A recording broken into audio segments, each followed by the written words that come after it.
And ngayong gabi, kayo ay masaya, amen? Ayan, bago tayo mag-aral ng ating huling aralin, ito talaga wala na ito. Ito na yung last character na ating pag-uusapan. Nakatatlong, tatlong sets. Isa sa New Testament, which is yung mga characters, big characters, and also Old Testament ay ito hanggang kaya sa book na po tayo ng Malakay, which is the last character will be Joshua. Pero sino sa inyo ang may kumpleto na tagaan ng inyong pakikinig na naisulat nyo mula nung nag-aral tayo ng Bible character? People in the Old Testament and people in the New Testament. Meron mo ba? Bibigyan ko ng prize kung kumpleto. May ilang hula. May ilang Pwedeng hula. kung depende ho sa kung kumpleto ang sulat nyo. Meron ba? Sino meron po dito? Wala? Wala kayo. Oo, so sayang. May pa-iPhone 16 pa naman sana tayo. So, kaya yan, wala. Mag-i-review lahat ng prayer meeting. Wala.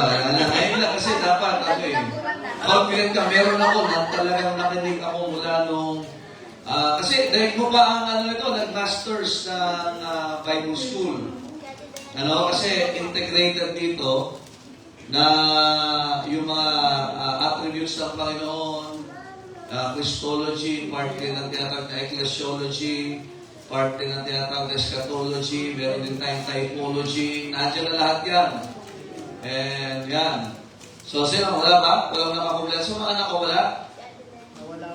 Kompleto ba? Ay, kulang ka ng isa. Pag kulang ng isa, hindi kompleto yun. For all have sinned and come short. Amen. Amen. But nonetheless, we are on the last days. Amen. We're on the last lesson sa exploring people in the Old Testament season 2. Season 2. Ito, volume 2. And talaga, ito ho ay dilagay natin dito sa panahon ng midweek service, which is ang approach is not just preaching but also teaching po. Most of teaching and preaching po tayo dito. Amen? Kaya nga, tanda natin mga kapatid, maganda na mamaster natin ang salita ng Diyos. Hindi naman natin mamamaster. Kung magkaroon tayo ng kamalayan na dapat natin inaaral talaga ito. Amen? Kaya sa simbahan, hindi lang po yung emotion natin ay dadrive. Amen? But if our emotions are against the truth, then better leave that emotion and let's get on with the truth. Amen? So, ngayon, siyempre, may mga halimbawa tayo, which is the Bible characters, and we are on the last character, which is Joshua. Hindi po ito yung Joshua na successor po ni Moses. Amen? Tayo ay nasa last book, or last lesson po natin. Zechariah chapter number 3, susunod natin, natapos na ito, Malakay. Babalik Zechariah chapter 3, because saan niya si Joshua? Ayan, sige po, tayo po tayo lahat. Amen. And thank you for your patience. Nakaka-bless ang testimonies, presensya nyo ngayong gabi. Amen. So, sabi ko nga, ay wala pong lesser service po sa church. Amen. Every time that we stand behind the pulpit, we always give the best para sa mga tao ng Diyos. Amen? Amen. At titignan natin ang gagawin ng Diyos. At hindi lalabas ang salita ng Diyos na hindi ito babalik sa Kanya na walang kabuluhan. Amen? At ang kalwala tayo pa. Right? Zechariah chapter 3, and we will be reading the whole chapter. At dyan natin kukuhanin tatlong points po natin ngayon, which is patungkol po kay Joshua, which is also makita natin po rin katotohanan nito. Nandiyan na po ba kayo? Alright, ready na. Amen? Verse number 1, and he showed me Joshua the high priest. Kung makita natin, the high priest standing before the angel of the Lord. And look this. And Satan standing at his right hand to see him. So, two presence is there. The presence of the Lord through the angel of the Lord, and the presence of David, or the presence of Satan. So, ano ngayon? Kaya nga makita natin, pinakita ito kay Zechariah, si Joshua, the high priest standing. Hello? Every day sa ating buhay ay meron hong nakatingin po sa atin. It's God and Satan. Hello? That is a reminder. Amen? Kung ang Diyos hindi natin nakikita, because God is a spirit also, Satan is also a spirit. Are you listening? Verse number 2, please read.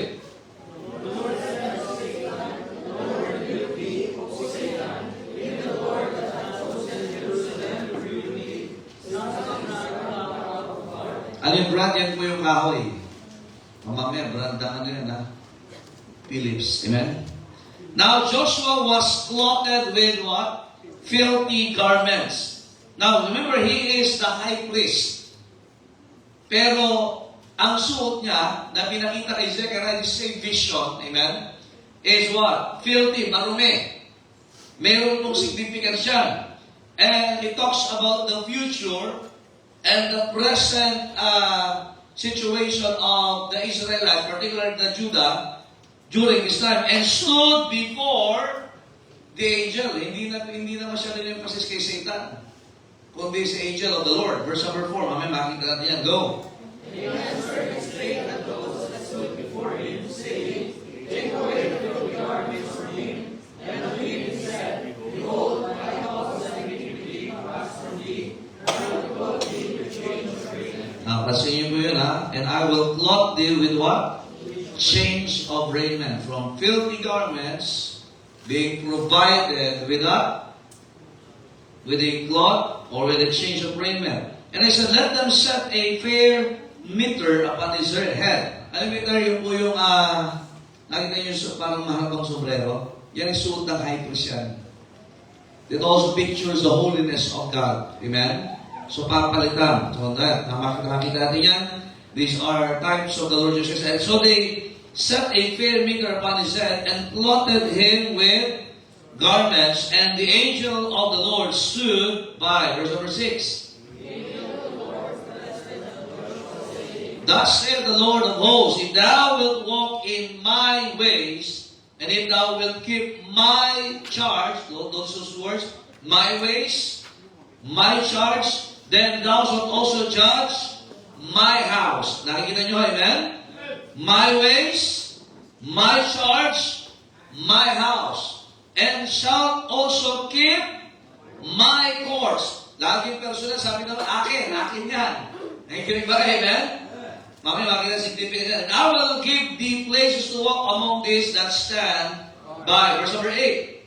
Hear how the Joshua the high priest, thou art the fellow of 60 where their men wondered at, for behold, I will bring forth my servant the branch. So the branch, capital, lahat po yan, yung branch, ha? It talks about the Lord Jesus Christ. O, tinatawag natin ito, ang tawag dyan?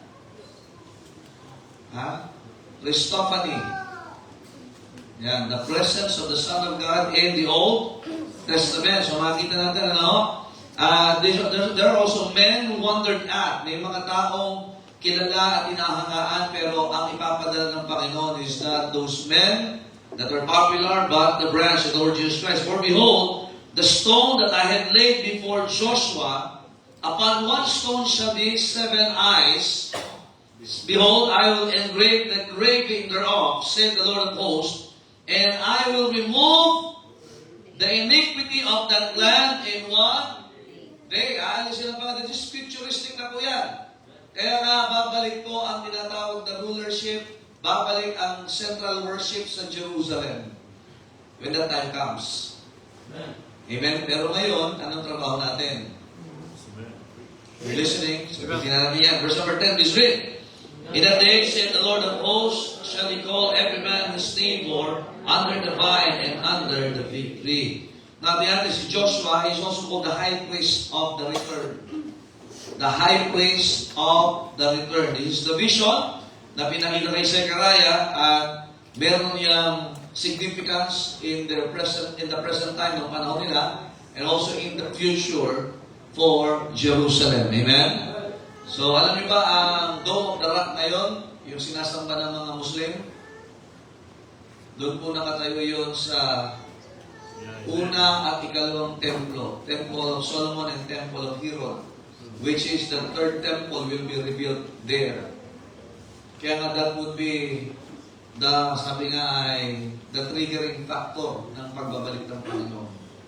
Kasi the prophecy is the temple will be built there. Are you listening? It's in Jerusalem. So, makita natin. Kaya nga, ngayon pong gabi, bibigyan po natin significance po niya. 3 R lang po. The ruin, the restoration, and the revival. So, yung 3 R. Mamaya, at least yun yung outline natin. First is what? The ruin, the restoration, the revival. So, tayo po ay mananalig. Panginoon, salamat po sa inyong biyaya. Help us as we study your words, O God, and the principles behind it. At dahil po, Panginoon, ito po ay lalong magkaroon ng significance sa aming buhay Kristyanismo sa panahon ito. That we need to make a stand for what is right. And truly, O God, na kayo po ang maluluwalhati sa simbahan sa buhay ng bawat isa. Ano po kasalanan nakita niyo sa amin, O Diyos, patawaran niyo po kami sa aming mga pagkukulang. Kasalanan sa pangalan ng Panginoong Jesus. Amen. Thank you. Please be seated. Now, ulitin natin as hindi po kayo makakita ka ng Joshua sa Bible ay yun na kaagad yung Joshua na successor ni Moses. Kaya nga, we need to have a thorough study of the Bible. Amen? Kaya nga dapat itinatid, sino ba itong Joshua na ito? Are you listening? Amen? So, kaya nga, now, this Joshua was born in Babylon. Nakikinig ba kayo? Amen? During the ministry nitong si Haggai, Zechariah, and Malachi, ito po ay nasa panahon na kung saan nakabalik sila sa Jerusalem, particularly yung Judah, almost 50,000, kulang-kulang 50,000 na mga Hudyo, ang nakabalik lang at gustong bumalik, at yung iba ay nagpaiwan talaga sa Babylon. Nakikinig ba kayo? Amen? So, itong Joshua na ito, mga kapatid, ito po ay makita natin, mga kapatid, na ang kanyang function or ang kanyang ministry is to be the high priest in the time na nagre-reveal or we can say nung sila ay nag-i-start na ibalik ulit yung glory ng nation na Israel. Are you listening, man? Kaya the problem during this time is yung Judean monarchy. Wala na silang hari. Naalala yung last time pagkaroon natin? Wala na silang hari. Kaya ang mga namumuno ngayon, which also persecuted Malachi, which also persecuted Zechariah, which also persecuted itong mga man of God, na sila inaano na, are the priests. Supposedly, dapat sila yung nakasuporta sa high priest. But the priest, imagine yung challenge to, yung pressure, listening, eh? Now here comes Joshua, the high priest. He is in line with the principle of the Word of God. He is in line with the principle of Haggai, Zechariah, and Malachi. Kaya lang ang problema, the priest, yung kanyang mga subordinates, yung mga laki na dapat kasama niya naglilingkod sa Panginoon, sila ngayon yung namamahala ng sindikato sa loob ng Israel. Nakikinig ba kayo, man? So, titignan natin, mga kapatid. The problem is, wala na yung Judean monarchy, wala na silang hari. Wala na si Hezekiah, at wala na si Josiah. These are the two, tandaan nyo yung dalawang hari na yan. Sila yung dalawang matinong hari na nagkaroon po ang kabuuan ng Israel at ng Judah. Pinakamaayos. Amen? That's the first problem. The second problem, yung old Jerusalem, which is na tinawag ng Diyos, nakikinig pa kayo, para mangaral. Kung saan na yung templo, kung saan nandiyan dapat yung mga tao ng Diyos, it was gone. What they have is makita natin yung remain. Kung naaalala niyo si Solomon, nandiyan po ba kayo, ginawa niyong pistahan ng Jerusalem sa dami ng kanyang asawa. Naandun lahat ng mga Diyos-Diyosan. Minana ito, minana ni Jeroboam, minana ng mga sumunod. Nakikinig ba kayo, man? So, we can see, mga kapatid, the Jerusalem which na-produce ng mga lingkod ng Diyos, ng mga propeta, na mga maayos na lingkod ng Diyos, ay wala na. The temple was gone. Kasi nga, naging negosyante na lang eh. Nandiyan pa ba kayo, man? Ayan na lang tayo. So the function also, mga kapatid, kaya nga itong tatay nitong si Joshua, which was Joseph. So we can see, mga kapatid, ito yung naging problema. Ang pinangahawakan nila, siya na lang. Imagine, yung mga priests, they are not cooperating. Yung Judah, they are not cooperating. Anong desire ni Joshua, the high priest? Ibalik yung glory na nawala sa lugar na ito na kung saan para sa Panginoon. So, as we can see mga kapatid, ang pinangahawakan na niya is yung writings ni Isaiah, yung writings ni Jeremiah, and then yung prophecy ng Book of Daniel. Yun ang kanyang kapit. Ikaw, ilan ang kapit mo ngayon? Ilang books yan? Kaya nga kinakanta natin tuwing Sabado yan, di ba? Mas sila, yung tatlong aklat na yun, malalaki pang scroll yun, hindi yung buong Bible na ganyan. Sulat yun, mga kapatid. And just try to imagine, yun yung kapit niya, pero kailangan niya manindigan. Kaya makita natin mga kapatid, anong na-develop sa kanila? Though ang mga Hudyo po in Babylon, pinaunlad talaga sila ng Panginoon. Kaya kahit saan na yung buong mundo, isa sa mga matagumpay na mga negosyante ay mga Jewish people. Napansin niyo ba? Kaya na nagagalit sa kanila. Kaya yung matatag na anti-Semitic, mga nagagalit sa kanila because kakaiba talaga itong mga Hudyo na ito pag humawak ng negosyo. Kaya even in Babylon, kaya nga ang Babylon noon, yung mga nakapaligid sa kanilang mga Gentile nation, kinaingitan na bakit? Ang dami nilang Hudyo sa loob nila. At yung komersyo ay mataas. Kaya ang problema na mga sagaling, sa wisdom na binigay na sa mga Hudyo, nakuha naman nila yung espiritu ng Babylon. Pwede ka namang humusay sa mga bagay na ito, pero huwag mong kuhanin ang espiritu ng sanlibutan. Amen. Nandiyan ba ho ba kayo, man? Amen. Ulitin ko, ngayon natin nyo, pag-aralan nyo, lahat ng mga kontinente, lahat ng mga bansa na may mauunlad na mga komersyo at negosyo at pag-discover, marami dyan involved ay mga Jewish people. Are you listening? Kaya lang, marami din dyan ay unsaved. Nandiyan ba ho ba kayo? So kaya makikita natin, ito yung inabutan ni Joshua. May mga kasama siyang less than 50,000. They are now rebuilding. Kaya lang ang problema, yung spirito nila ay spirito ng Babylon. Nandiyan ba ho ba kayo, man? So ngayon, ibinigay itong vision na ito. Ayaw ni Joshua ngayon na maging commercial Jew. Hindi yung bida siya. Commercial, from the word commerce. Laking pera, laking negosyo. Hindi rin court Jew. Kaya kailangan ko naman si Joshua. Halika dito, pangalan mo? Jan. Huwag ka na magkapay ba? Ayan. Si Joshua, okay. Si Joshua, pero pangalan Jan. Dito ka. Now, he will be standing in the sight of the angel of the Lord and the sight of Satan. Now, is the high priest. Now, alam niyo, pag kayo nakaharap sa presensya ng Diyos, what is our position? Kasi pag sa harap na ibang tao, pwede ka magmalaki, pwede ka magtago, pwede ka kumpara yung sarili mo sa iba. But in the sight of the angel of the Lord, or the presence of God, and the sight of Satan, hindi tayo pwede magtago. Tama ba? Tama, minsan, we've flown, tingnan mo, successful ako, tingnan mo, gamit kong ganito. Masasabi ba natin sa Panginoon yan? Lalo tayo sa panahong ito, na kung saan ang daming ipinangangalandakan ng tao publicly and even in social media. Minsan mag-iisip ka nga eh. Ito mo, isipin nyo ha, marami sa inyo lagi nasa simbahan. Tama ba? Lagi kayo nasa nananalangin kayo. Nagbabasa ka ng Bible. Praise the Lord. Tapos minsan pakiramdam natin, naglilingkod ka sa pakiramdam mo, unworthy ba ako sa ginagawa ko sa Panginoon eh? Pag hindi mo naramdaman yan, hindi mo na-realize yan, may problema ka na. Nakakasinin mo, dapat ako ganito tingin nyo sa akin, sa servant ako eh. Pero may pagkakataon na naglilingkod ka sa Diyos, sa simbahan ka na, you feel what? I'm guilty, Panginoon. Pero pag nag-aaral tayo nito, maganda yan. Ibig sabihin, kapatid, ang Diyos gumagawa sa buhay mo. Pero ito ang problema. Kasi wala tayong may tatago sa harapan ng Diyos eh. Nandiyan ba ba kayo?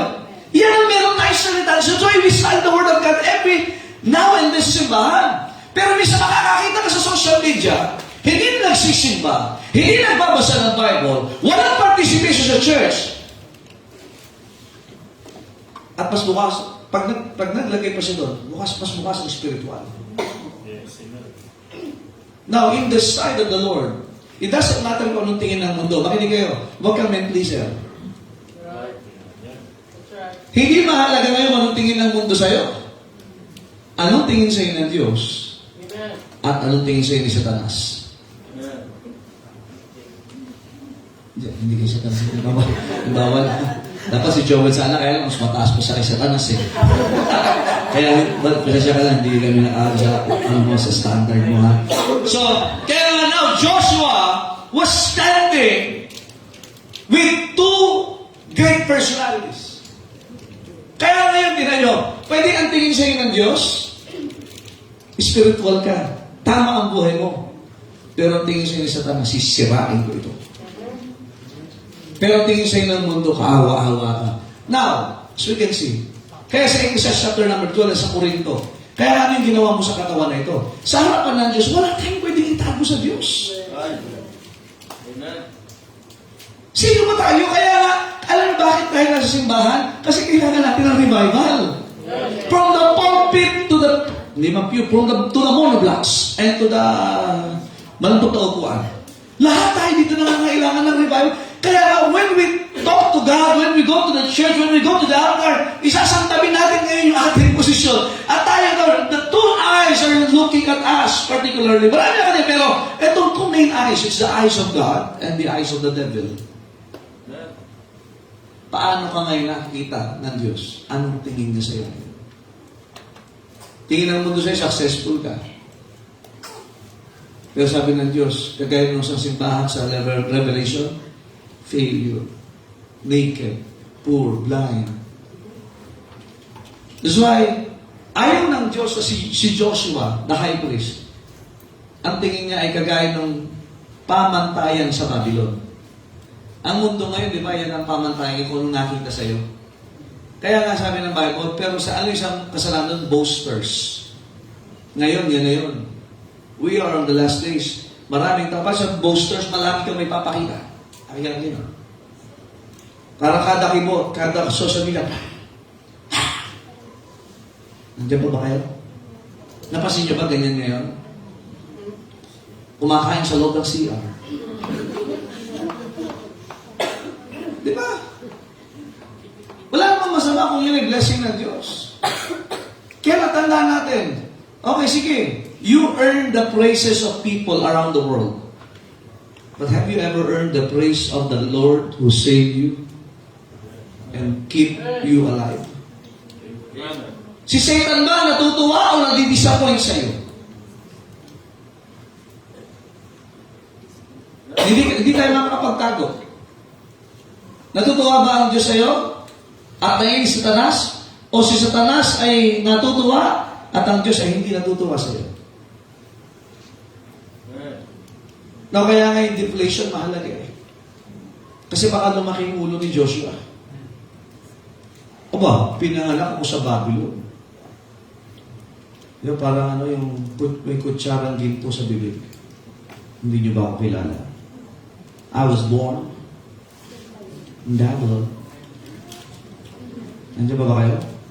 I was born in Babylon and I'm a high priest. You know? Diba ganyan, ano? Hoy, tanggal mo ang hangin mo. Yun po yun. Amen? So, dyan muna kayo. Okay, alis dyan. Stay tuned. Alright? So, makita natin, he needs to be what? We can see a man that is deflated. Ayaw ng Diyos. Now, most of the time, Genesis chapter 16, verse 7, Genesis 21:17, Malachi 3:1, lagi binabanggit the angel of the Lord. Isaiah 63 verse 9, the angel of the covenant, the angel of His presence. Judges chapter 6, 22-23. Kaya makita natin the presence of God. Naalala niyo ba na mayroong angel of the Lord? Ay, sasama ka ba sa ano sabi ni Joshua? Ikaw ba'y kasama namin o kaaway namin? Sabi niya, ano sabi niya? Ako maglilid sa inyo. The angel of the Lord. Are you listening? Now, the presence of God.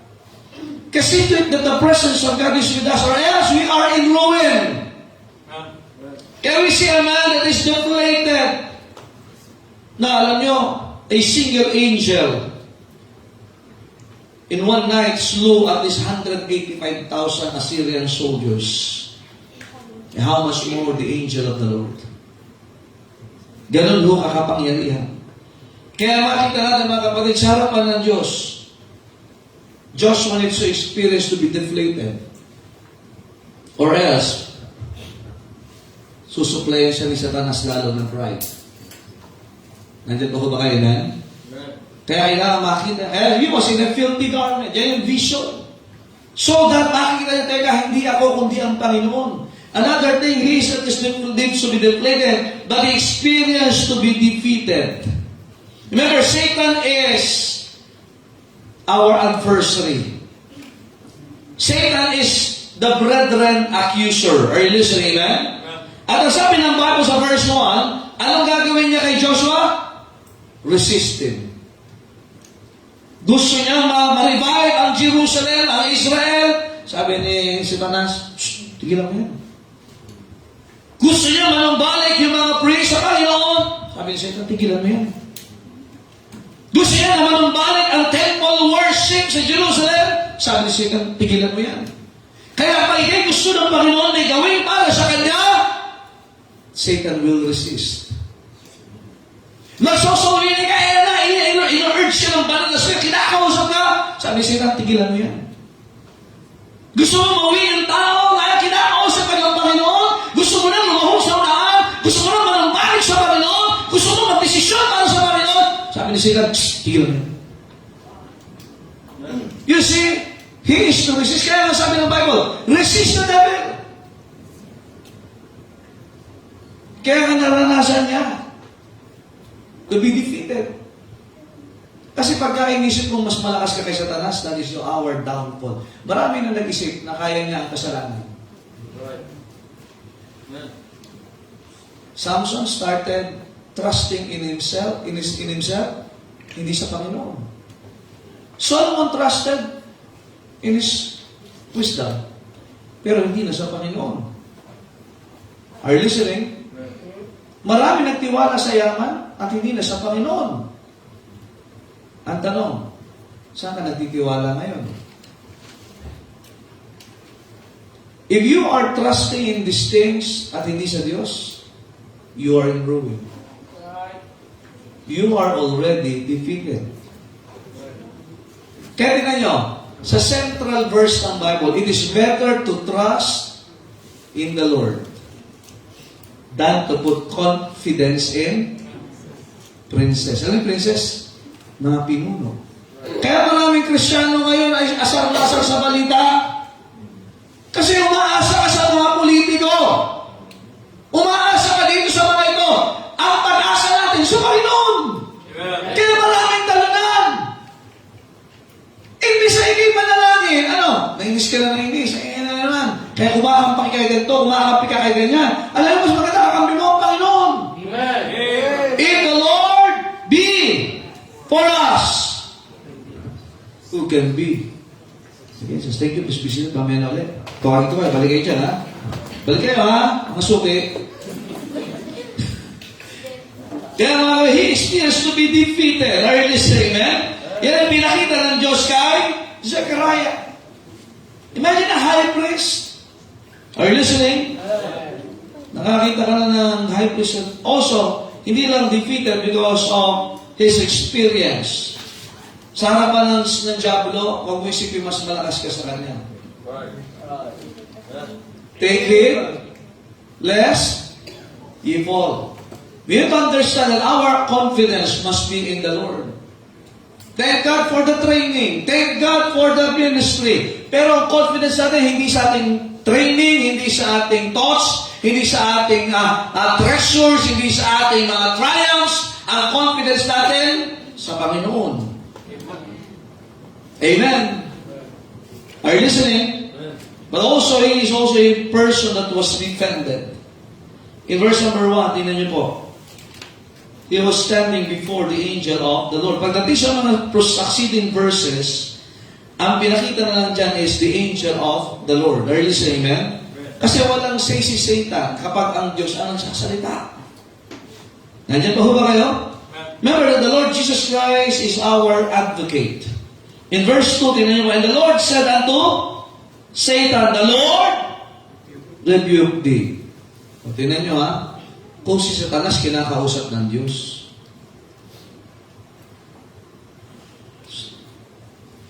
Saved ka ba? Anak ka ng Diyos?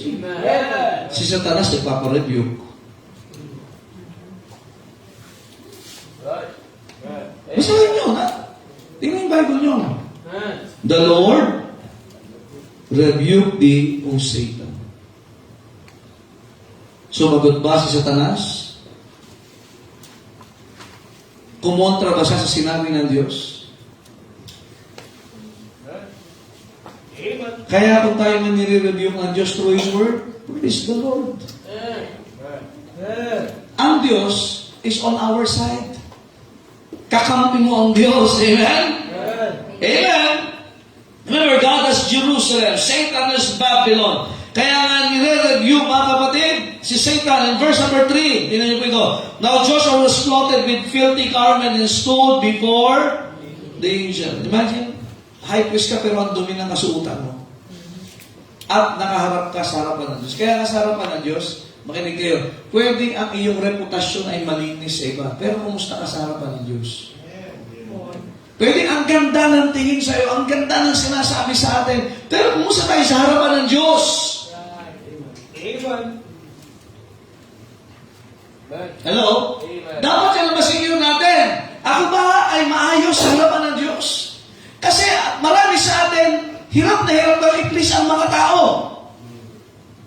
Kasi ayaw nyo ng ganito. Pag nakita niya ako, ay naman sa... Makinig ka, mag-focus sa isa. I-please mo ang Diyos. When a man,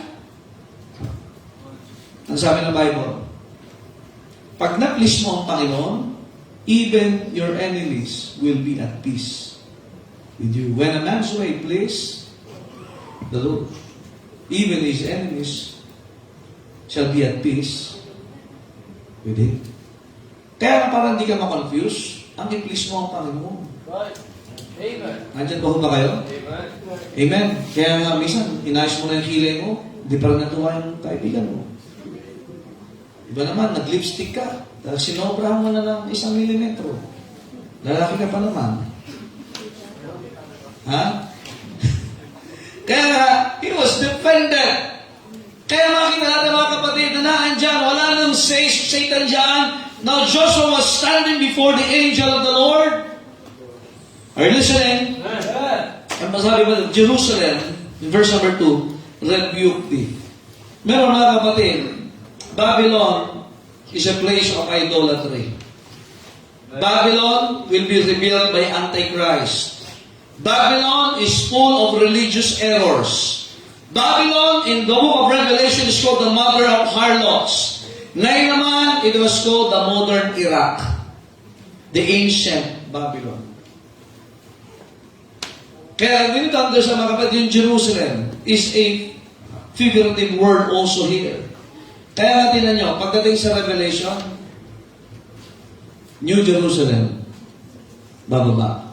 Kagaya ng isang nagandang bride. Nandiyan pa ho ba kayo? Now, Jerusalem is in ruin. Are you listening? Physically and spiritually. Pero tandaan natin, mga kapal, darating ang panahon na itatayo ulit ito ng Panginoon. Amen? Just like Joshua, he experienced ruin in his life. Kasi, kailangan siya ibaba ng Panginoon para maigtas siya. Kailangan alisin niya muna, mga kapatid, yung kanyang pagkakatiwalaan para siya lalong magtiwala sa Panginoon. Are you listening? Yeah. This man was also totally defiled. Kaya nga marumi. He was deflated, he was defeated, he was defiled. Kaya sabi ng Bible, filthy, marumi. Alam natin yung pagsabing marumi sa Bible, ginagamit niya sa mga basahan ng mga may ketong. At saka yung isa, ng mga babae, ginagamit nila yun. Kaya pagsabing filthy, ganun karumi. Imagine you are performing the ministry, pero ang dumi ng buhay mo. Hello? Baka nasa gawaing makadiyos ka, pero ang buhay mo may tinatagong matinding kasalanan.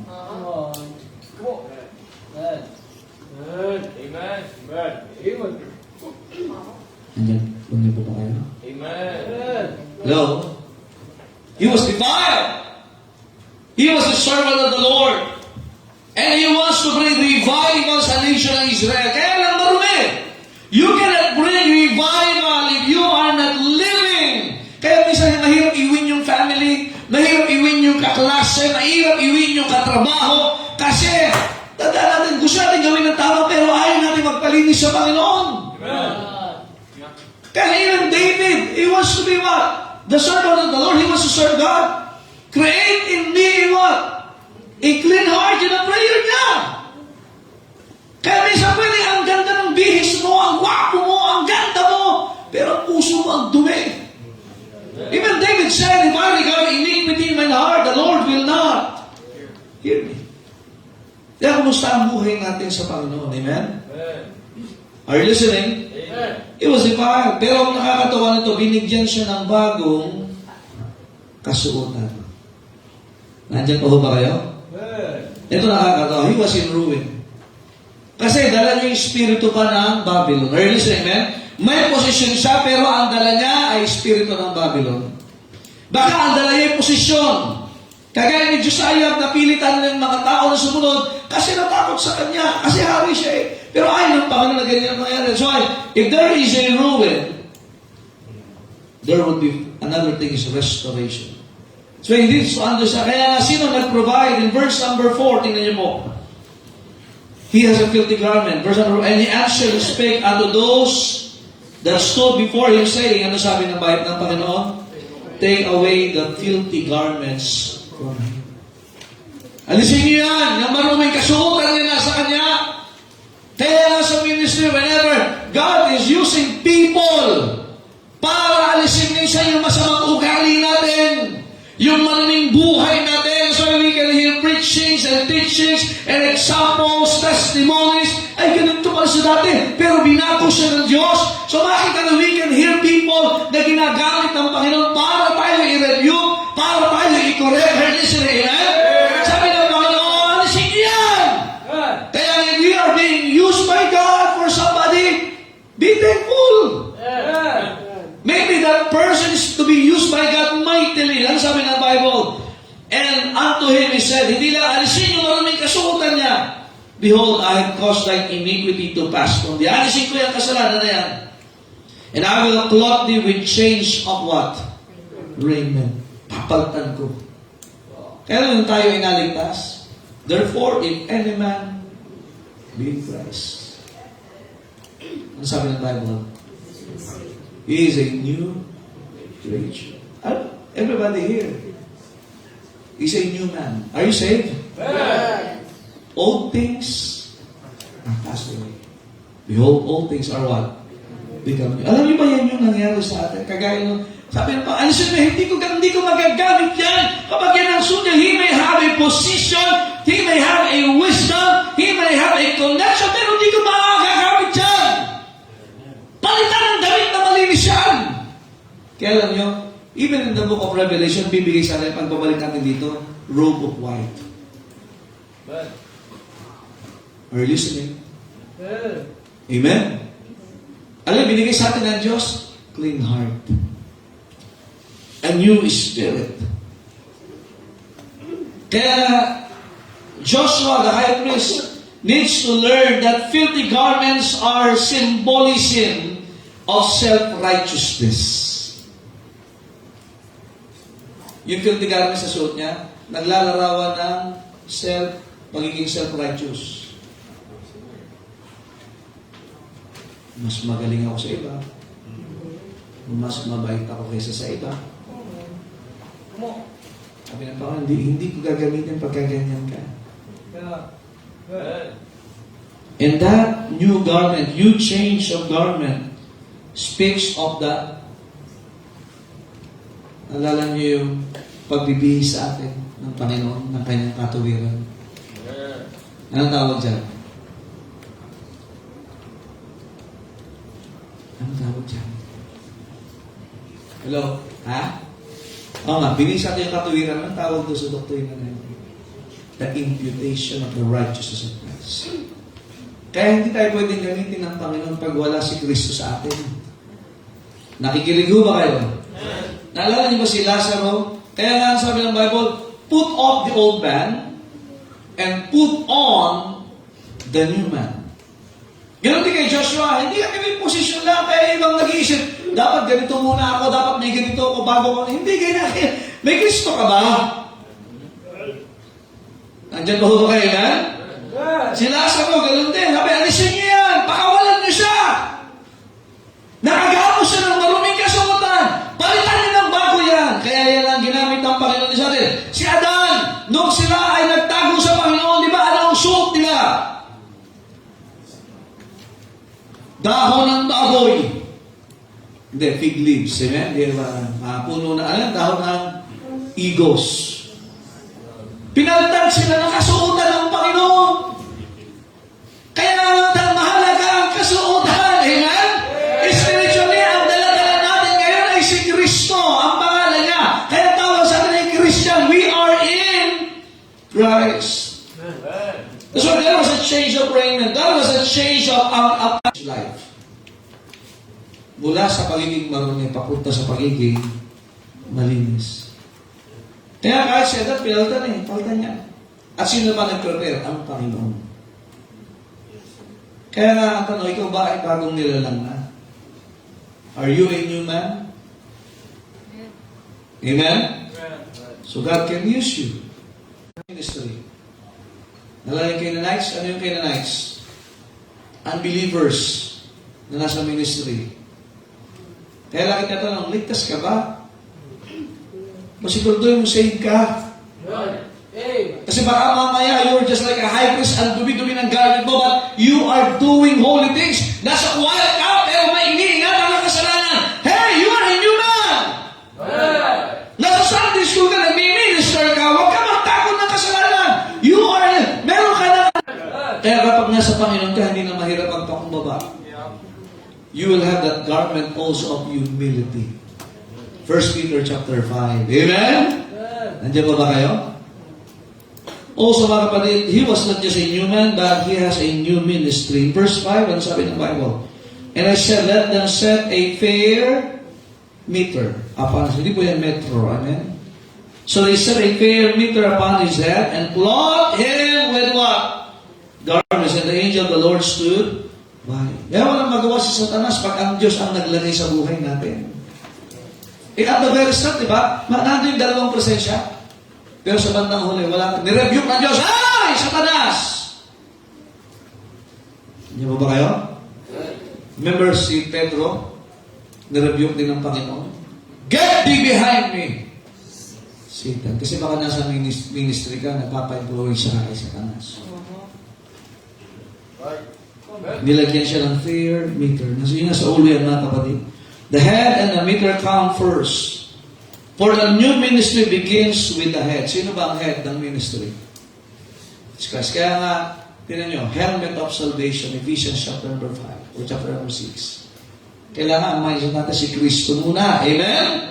Hindi magpasikat, hindi magpakita na mas magaling ka sa iba, kundi kayo magpakumbaba kay Kristo at ibigay ang kaluwalhatian sa Panginoon sa lahat ng oras. Huwag naman na tayo nasa ministry, gusto lang natin mag-seek ng glory. So, pag napakinggan ko kumakanta, kaya pag sumimplang ang boss mo, ayaw mo na kumanta. Hindi yung pagandahan, kundi dapat laging tama ang dahilan bakit ka umaawit, bakit ka naglilingkod. Kaya dapat ilagay natin sa isipan yan. Let this mind be in you, which was also in Christ. Sabi ko last Sunday, bakit ka nasa church? Dapat para kay Kristo. Amen. Kaya kahit nabagyo ang mindset mo, wala lang yan. Para sa Panginoon to eh. That's right. Problema lang yan. Para sa Panginoon. Amen. Nagkamali ang asawa mo, para sa Panginoon. Papatawarin mo. Wala tayong imin doon. Kasi kailangan mo na head. Kumusta ang isipan mo ngayon? Si Kristo ba ang iniisip mo o ibang bagay na? Ang nakakatakot ito, baka nandito nakikinig ka, iba ang iniisip mo. Kaya nandito yung isang mata mo sa unahan, yung isa na sa kaliwa na sa kanan. Nahati, ano? Galing mo ah. Kaya kahit si Pablo, natandaan mga kapatid, the Lord is at work. He wants to transform a man and to be fit in the ministry. Yan ang ginawa niya kay Joshua. Palitan ang kasuotan niyan at bigyan ng malinis na meter. Sabi nga naman ako yung Tagalog doon. Kasi yung sinusuot ng mga high priest. Hindi abito sa akin, pari yun eh. Ano sa Tagalog yan? Hindi hermet eh. Iba yun. Panluto yun eh. Kaya sabi, anong ministry mo Joshua? You are to minister. Kaya nga tinan nyo ha, He ministered Christ in sacrifices. Kaya dapat ang isip mo pag ikaw ay nagsasacrifice si Kristo. Hello? Isa kasi pagka tayo nagsasacrifice, ang inisip mo, ikaw at hindi na si Kristo. Kaya nasasaktan ka. Now, the high priest is to offer what? Sacrifices. Kaya ang paalala sa kanya when he wears that mitre or mitre, anong pronunciation niya? Ang mais niya nagsasacrifice sa templo, yung mga tao nagsasacrifice para sa Panginoon to. Kaya ayusin mo. O para sa Panginoon, aayusin. Amen? It talks about the perfection of Christ. Alam niyo ba? Umaga at gabi sila ay nagsasacrifice. Tinutulungan nila yung mahihirap, even yung walang kakayanan, to sacrifice. Kaya naman siya pagka laging suot nila, bago sila mag-minister at malinis yun, ang isip-isipan na, teka, parang kay Kristo to. Kaya bago ko mag-minister, tanongin mo na, para kanino? When you're to sacrifice, para kanino? Kahit sa giving, kahit sa soul winning, maybe yung iba, hindi ka nakikita, nadudumihan ka, nabasa ka ng ulan, napagod ka, nag-astusan ka, but if you are doing it ang mindset, para kay Kristo. Not just sacrifice, but also He ministered Christ in the sanctuary. Ano iba ang trabaho ng mga priest? To trim the lamps. Dapat laging manatiling may apoy. To inspect the table, kasi doon dinalagay yung flour para sa Panginoon, magiging shewbread. In order to offer incense on the golden altar before the veil. Once a year, yung ritual ng atonement doon. Kaya mahalaga na tayo ay nagmi-minister sa sanctuary or sa church. Si Joshua yun ang trabaho niya eh. Kaya pinalitan. Kaya mindset niya, si Kristo. Ang kasutuan niya may kabanalan. Kasi bakit? Kaya pagka sa simbahan, naman ko yung mga kapatid, ito ay banal na gawain. Ano ba naman, Pastor? Nagpipon lang ng lamps. Nilalagyan siya ng flax, nilalagyan ng oil. Malaki bang trabaho yun? Parang hindi naman sikat yun eh. Aba, ano mang bagay sa sanctuary sa simbahan? Mahalaga. Amen. Kaya maganda eh, bago ka dumating, bago magsimula ang gawain, tingnan, meron tayong Sabado. Mahalaga yung Sabado ha? Ushers, amen? Mga nanumundo, amen? Hello? Lahat yan is what for the benefit of the sanctuary. Naglinis ka. Kaya nga nakakalungkot yung mga scholars, hindi na naglilinis sa auditorium. Come on. Parang hindi ako sisikat dyan, pastor eh. Pasikatan ba ang gawain? Nung panahon ni Joshua, itong high priest, hindi sikat ang gawain. Ayaw nga ng tao sa templo eh. Nandiyan pa ho ba kayo? And also, He ministered Christ in the Scripture. Kaya, nakita natin si Ezra, lahat ng mga dinala yung law of Moses, ganun dito, yung anay sa balik ni Joshua, the Word of God. Amen? Kaya there was restoration. Because there is a new man in a new ministry. Amen. Are you saved? Amen. Are you in the ministry? Amen. Kaya sa gawain ng Diyos, wala pong hindi mahalaga dito. Amen. Amen. Pastor, yung paghakot ba ng buhangin? Ministry ba yun? Palagay mo. Amen. Amen. Are you doing it for the Lord? Amen. Is it in the sanctuary? Hello? Amen. Amen. Kaya we are to perform these duties. Verse number 10, tinan nyo ha. In that day, said the Lord of hosts, shall ye call every man his neighbor under the vine and under the fig tree. Wow. Isang araw, mga kapatid, papatawag lang yung mga tao dyan. Amen? Now also, hindi lang mga ruin, but there was restoration. Pinaltan yung kasuotan, pinaltan ng may kabangalan. Amen? Yan ang ginawa ng Diyos din sa atin, mga kapatid. Kaya ginagamit ng Diyos ngayon eh. Hindi dahil may position ka sa mundo. Hindi dahil mais, wala nga mais sa atin. Ipapakita nga ng Panginoon marumi ka. Kaya naalala nyo, tinanong tayo, kung sakaling dumating sa'yo kamatayan, tiyak mo na ba ang langit? Una nagtanong sa'yo. Di ba, sagot mo? Siguro, hindi. Ewan ko. Kasi bakit alam natin tayo mga kasalanan? We all have the same testimony that we are in a filthy rags. Nakakita ka pa ng taong grasa nagmamalaki. Ang bango ko ngayon. Ang linis ko ngayon. Nagpapasikatan sila. Nagpa-fashion show yung dalawang taong grasa. Nagka-catwalk. Dog walk. Ano ba ba? Walk. Amen? He-walks. Ay, napalabas pa rin. Kaya nga, makita lang tayo pwede ipagmalaki. Alam mo kung bakit lang tayo ginagamit tayo? We have became a new man and God gave us a new ministry. And there will be revival.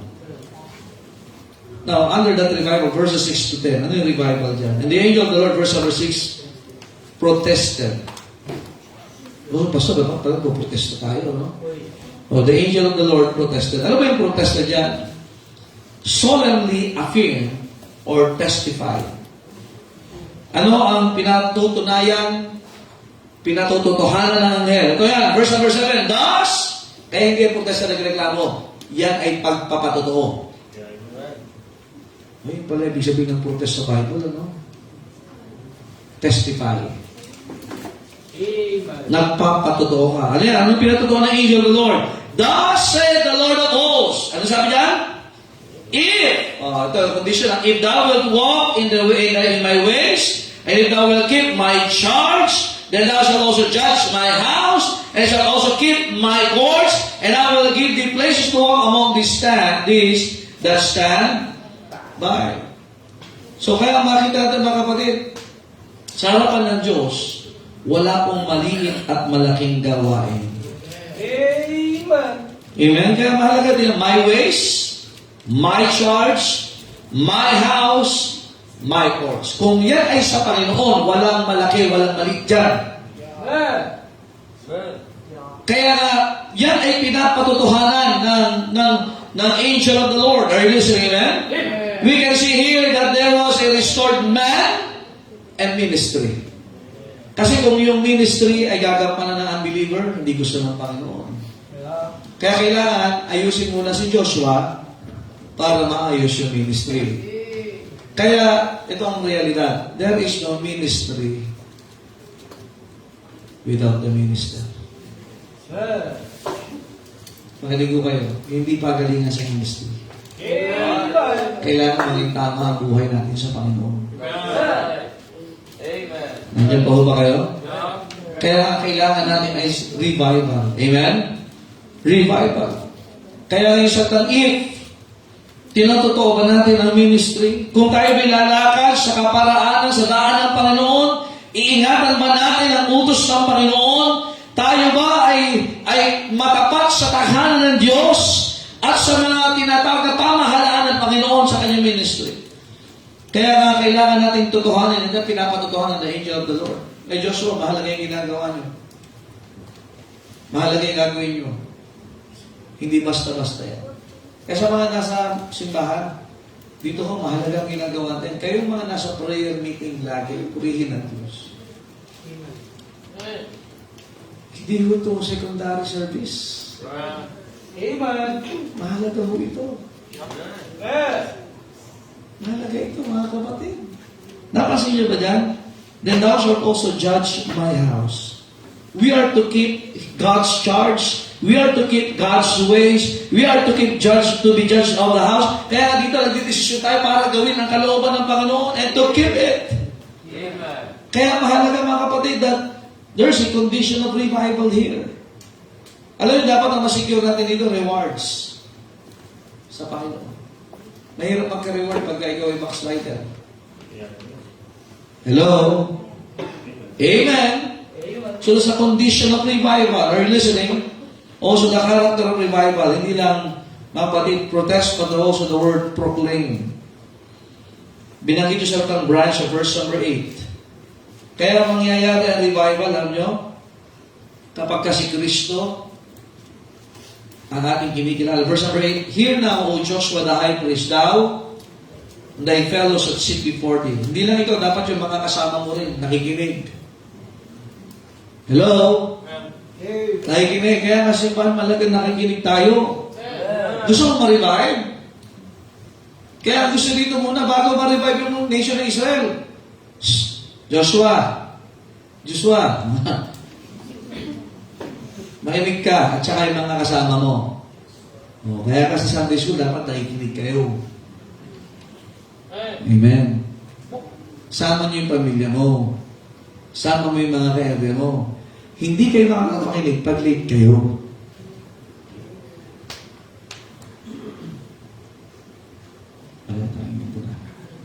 Gusto natin revival? Gusto natin ng revival? Dating kang maaga.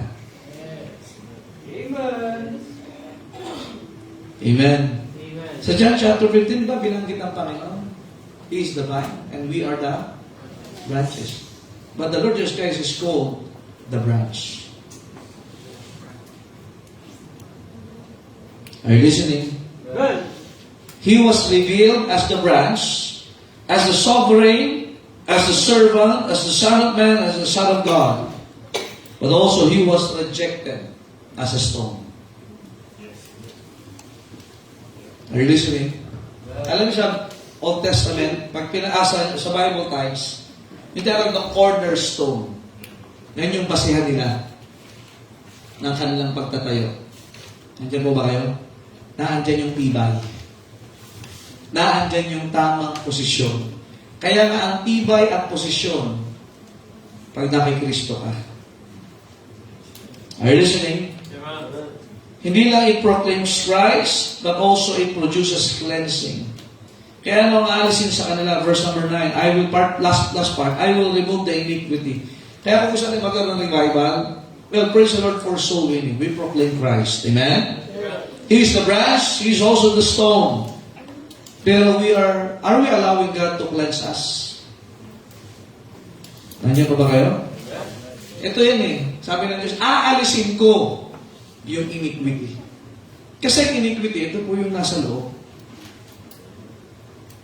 Sin is to miss the mark. Transgression, lalampas sa boundary. Nandiyan po kayo? Wickedness, lahat na yan, kita-kita. Pero yung iniquity, hindi nakikita yan. Pwede na andyan ka, pero yung puso mo nagpupuyos. Kausap ka ng magulang mo, nakangiti ka, pero sama-sama ng loob mo. Hanggang. Ngiti ka, ngiti ka. Galit ka ba? Hindi ho. Eh, susunod niya, nagiging ano eh, nasaan ka, That's iniquity. Kaya sabi, kailangan maalis sa sumat, the iniquity. Chapter 3, verse 9. Kaya nga, payagan natin ng Diyos. If we want revival, first thing is proclaiming Christ, soul winning. You proclaim Christ, we proclaim Christ. Amen? Kaya this church believes in soul winning. Kaya, mahirap ma-revive pag hindi ka ng soul winning. Kaya pag Sunday, alam nyo, sino masila? Nag-soul winning. May sumama man o wala, nag-soul winning ka. Hanggang linggo nga, nag-aakay ka eh. Pero pagka dumalo ka lang sa simbahan, wala ka walang effort ng soul winning. Para kang tuod. Para kang lalagyan ng orchids. Tinutubuan ng algae. Diba? Tingnan yung mga hindi nagsusoul winning. Come on. Masaya na simbahan. May direction na simbahan. Pagkala niya, nakaganyan lang yan. Pero yung susoul winning, nag-anticipate ka. Panginoon, padala mo kami sa akin. Gusto ko maging on fire. Ano, ito yung word of God. Pakino, ito yun. Kaya nagkakaroon ng cleansing. Kaya may revival. Nakinig kayo. Israel needs to be win by God. For God. Kaya tingnan nyo, anong kailangan para maniwala sila? You ready? Book of Revelation. Hello? Moses and Elijah. Magpipreach. Papatayin sila. Nakahandusay 3 days and 3 nights. Kasunod, 144,000 na mga Hudyo. Nakikinig ba kayo? Kasi ngayon, ang tigas nila eh. Pero darating ang panahon, gamitin sila ng Diyos to proclaim Christ na minsan na kanilang tinanggihan. Yan yung sinasabi ngayon na mangyayari. Kaya nga, makinig ko kayo sa simbahan, hindi lang pagandahan, papogian, payamanan. Kapag di ka nag-aakay ng kaluluwa, ang dumi-dumi mo sa harapan ng Diyos. Amen. Nahirap ka i-revive. Nandiyan pa ba kayo? Pero ang isang Kristiyano soul winner, pag yan ay pumanaw, yan ay revive. Katawan lang ang namatay. Pero namatay siyang revive. Paano yun, ano? Di ba hindi revive? Alam niyo, ito kailangan ito revive. Ika ka dito. Di ba hindi revive talaga? Halika. Ako, i-revive. Isipin nyo, no? Ito halimbawa ay namatay na soul winner. Hindi man bumalik yung physical na buhay niya, pero namatay siyang revive. Thank you, brother.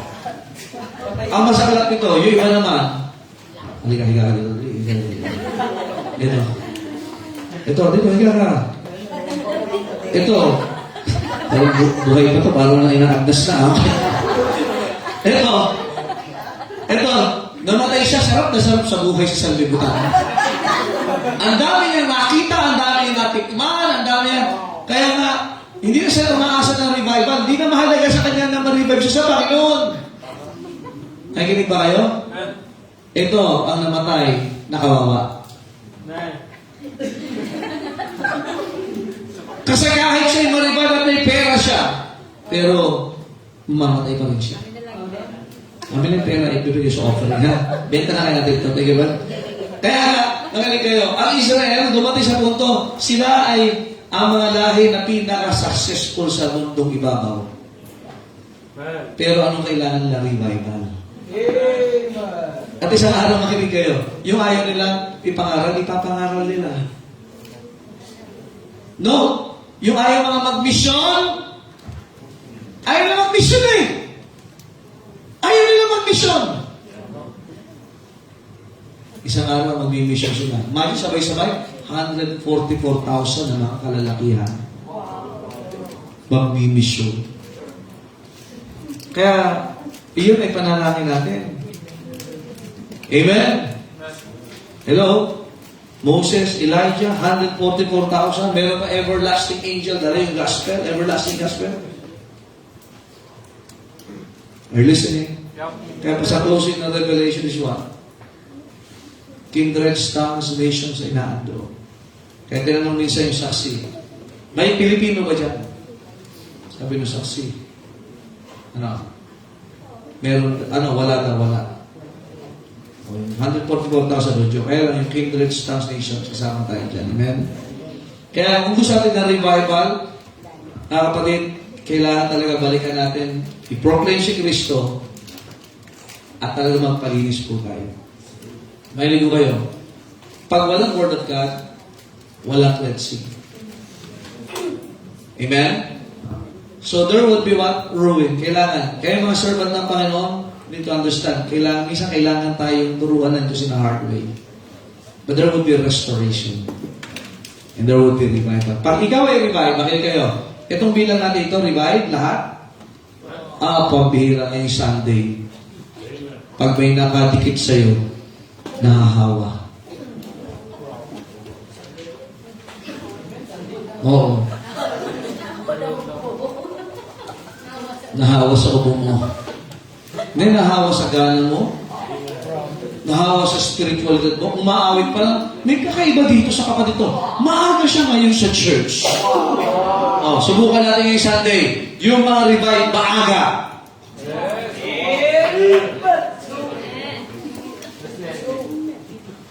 Sunday school, 8:30. Yung mga absent, babalik. Tingnan nyo, yung mga kasama ko dito, ayaw na agad. Sabi pa, Joshua, makinig ka at ang mga kasama mo. Panginoon, yes po. Maaga po kami sa Sunday.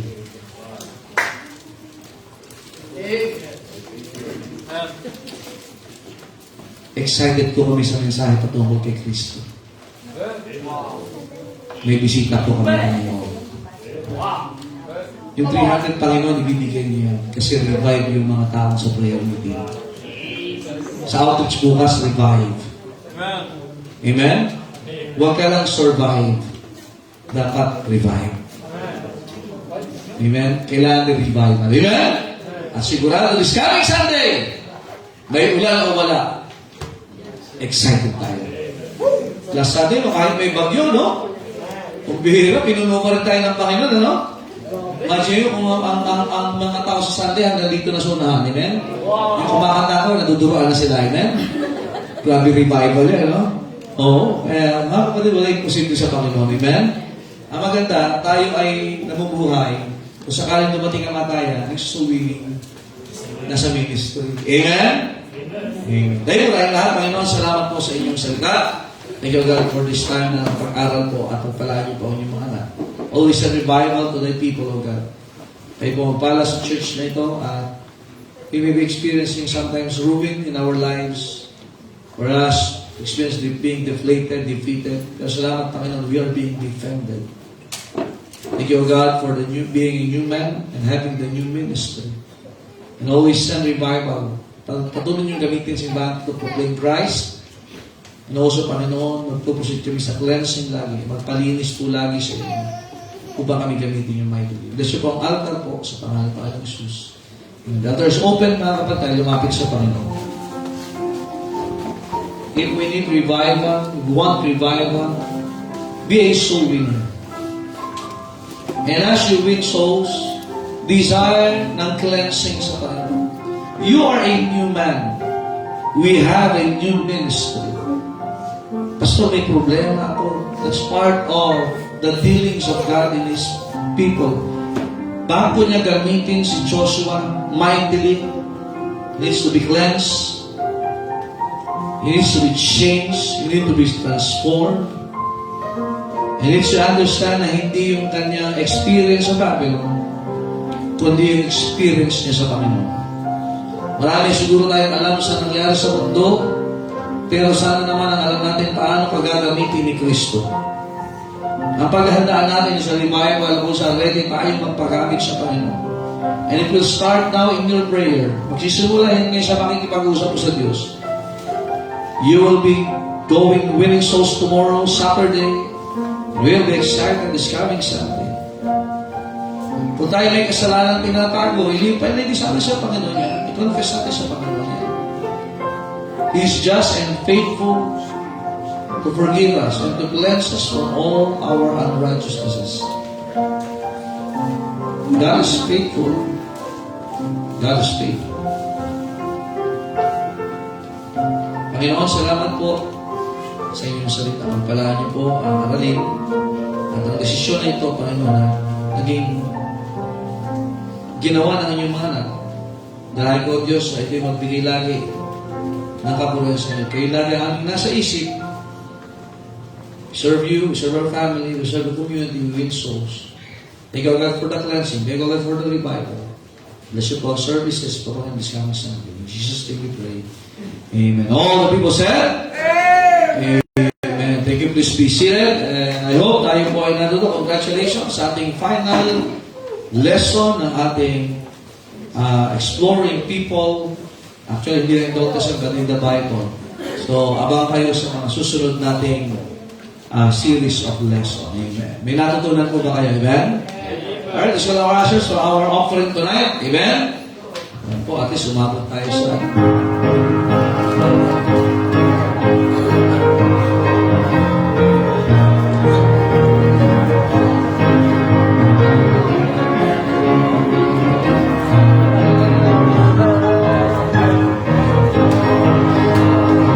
Revive ako, kaya giver ako.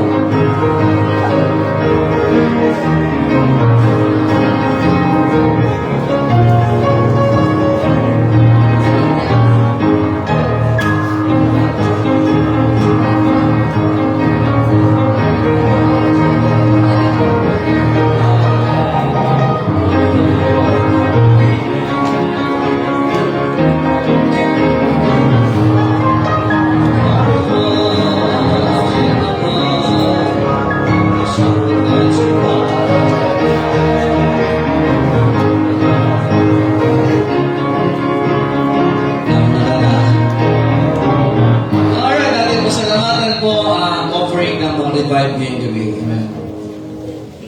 Let's pray. Bilang Diyos, maraming salamat po, Panginoon, sa oras at salamat po sa biyaya at sa Panginoon sa inyong mensahe. At salamat Panginoon sa inyong ginamit at tagang mensahe, Panginoon. At salamat Panginoon sa bawat isa. At siya Panginoon ng offering. At siya po Panginoon ng bibigay. At pag-blessing po ito sa bawat isa. At siya Panginoon ng mga trabaho. At patawad po sa aming isang bulang sa pangalan ng Panginoon Jesus. Amen. Amen. God bless you as you do.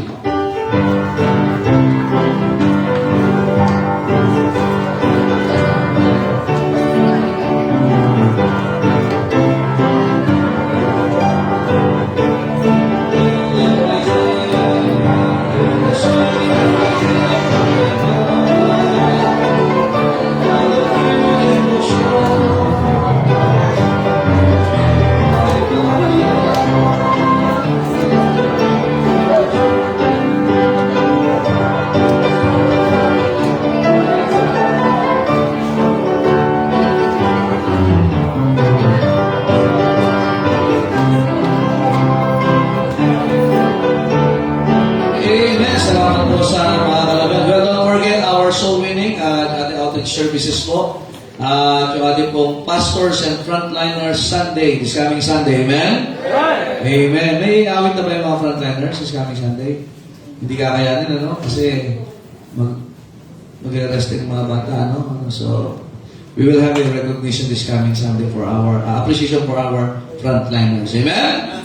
Invite more visitors. Magpayanin. Maganda yung panahon this coming Sunday. At nawa yung mga wala last week, makasama natin. And let's invite more visitors. At panalangin natin po ang bawat isa. Are you happy tonight? Amen. Tayo po tayo lahat. Tayo po magpapasok panalangin. At tayo po ay Brother Gerald, please come. At tayo po mag-closing prayer. Wala na practice na pa? Meron daw. Meron. Sa pasada daw. May pagalitan tayo. James. Hey. Ay po ay manalangin na kayo ng Diyos, Panginoon. Salamat, Panginoon, sa inyong biyaya. Salamat, Panginoon, sa katapatan. At salamat, Panginoon, sa mensahe na nahayag. And once again, Panginoon, help us to be reminded of these things na aming po napakinggan, for us to be revived, Panginoon. And then there will be times that we need to be defeated, Panginoon, and in ruin, Panginoon, for in order for you to build us once again, Panginoon, for the ministry. Kaya, Panginoon, ang magpala ng bawat isa, and also give us strength and wisdom for the ministries that will be partaking, Panginoon, sa inyong for this week in our soul winning, in our Bible studies, in our follow-ups, Panginoon, and help us, Panginoon, to bring this revival sa area, sa mga tao namin po makakausap in our soul winning, and for them to be revived and encouraged as well, Panginoon. Kaya, Panginoon, ang mag-provide ang pangailangan ng bawat isa, ng gawain, at kay Panginoon ang magpapatawad sa anong bagsa at pagkukulang sa Panginoon. Amen. Amen. God bless you. Shake hands and short practice for a while.